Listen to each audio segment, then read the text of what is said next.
සුබ දවසක් ඒවා හැමෝටම. සිලි චුට්ටක් සිලි චුට්ටක්. ඉතින් මේ වීඩියෝ දකිනකොට අපිට කතා කරන්න නැතුව ඉන්නම බෑ ආදරණීය අම්මේ තාත්තේ.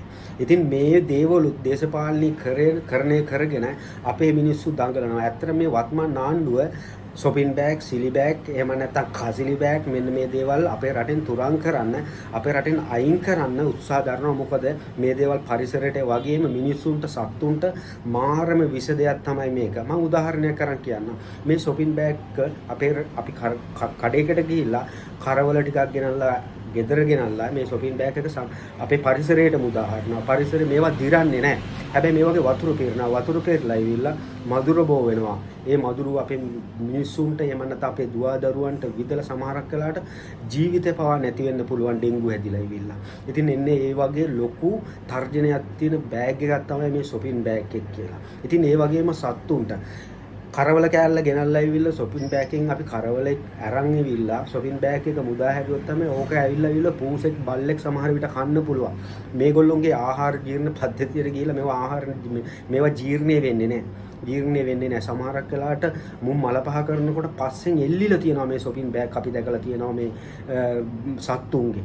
ඉතින් ඒ වගේ ඉතහ විශාලයි සත්තුත් මැරෙනවා. ඉතින් ඒකත් එක්කම සමහරක් වෙලාවට අපි ඩස්බින් එකකට දාලා එවිල්ලා ওই ඩස්බින් එක කොහේ හරි අරන් ගිහලා කැලේකට දැම්ම කියමු.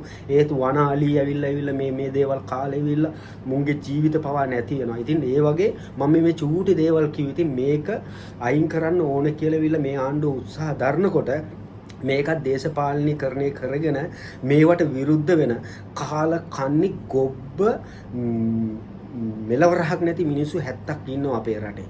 ඉතින් මුන්ට කියන්න ඕනේ උඹලට දරුවෝ ඉන්නවද? එතකොට උඹලට අනාගතයක් තියෙනවද? උඹලා රට ගැන හිතනවද? එහෙම හිතන්නේ නැහැ. ඒක තමයි ඇත්ත කතාව. මේ මිනිස්සුන්ට ඕනේ මුන්ගේ අර මහයුන් ඉන්නවනේ අර ඉදුල් ලෙවකන් සෙට් එකක් ඉන්නවනේ. මුන් තමයි මෙන්න මේ දේවල් වලට විරුද්ධ.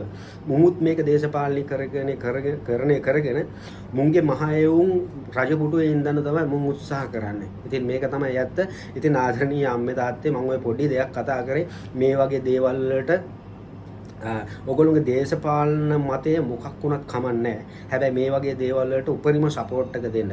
මේක අපේ රටෙන් අයින් කරනවා. අපි දැකලා තියෙනවා දියුණු වෙච්ච රටවල් වල පේපර් බෑග් කියලා තියෙනවා. නේද? මේ බෑග් තමයි ඒගොල්ලෝ පාවිච්චි කරන්නේ. ඒගොල්ලෝ දන්නවා මේකේ තියෙන බැරෑරුම්කම මොකක්ද කියලා. ඉතින් නැත්තම් ඉතින් මේ දියුණු වෙච්ච රටවලුත් මෙන්න මේ වගේ දේවල් පාවිච්චි කරන්න එපා නැහැ. ඒගොල්ලෝ පාවිච්චි කරන්නේ පේපර් බෑග්. එකක් එළියට ගිහිල්ලා ඉවිල්ලා වැස්සක් මේක දිය වෙලා යනවා මේ පේපර් බෑග් එක. ඉතින් මේවා දිය වෙන්නේ නැහැ. මේවා අවුරුදු ගණන් තියෙනවා සමහරක් ගස්වල එල්ලිලා අපේ පරිසරයටත් ඇත්තටම පරිසරය දූෂණය වෙන්නත් මෙන්න මේ වගේ දේවල් ගොඩාක්ම බලපානවා. ඒක හින්දා තමයි මේ වත්මන් ආණ්ඩුව ඇවිල්ලා මේ දේවල් ඉවත් කරන්න උත්සාහ කරන්නේ. ඉතින් අපි මිනිස්සු විදියට අපි මේ රටට ආදරේ මිනිස්සු විදියට ඒ වගේ අපේ අනාගත දරුවන්ට ආදරේ මිනිස්සු විදියට අපි මේ දේවල් වලට උපරිම සහයෝගය දක්වමු. අර ගොබ්බ හැත්තනම් කවදාකවත් හැදෙන්නේ නැහැ. උන් හැදෙන්නේ නැහැ.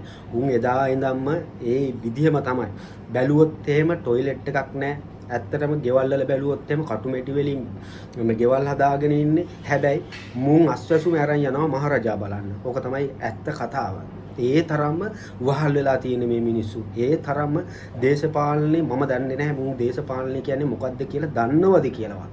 මේ තමන්ගේ තියෙන කතරේ වටිනාකම මොකද්ද කියලා දන්නවද කියලාවත් මම දන්නේ නැහැ. මං හිතන්නේ මේ මිනිස්සුත් මේ අර අහිංසක මිනිස්සු ගයක් දොරක් හදාගන්න බැරිව තාමත් දුක් විඳින අහිංසක මිනිසුන්ව අල්ලගෙන රුපියල් 5000ට 10000ට මුන් වචනයකින් හරි මේ ආණ්ඩුවට ගහන්න තමයි උත්සාහ කරන්නේ.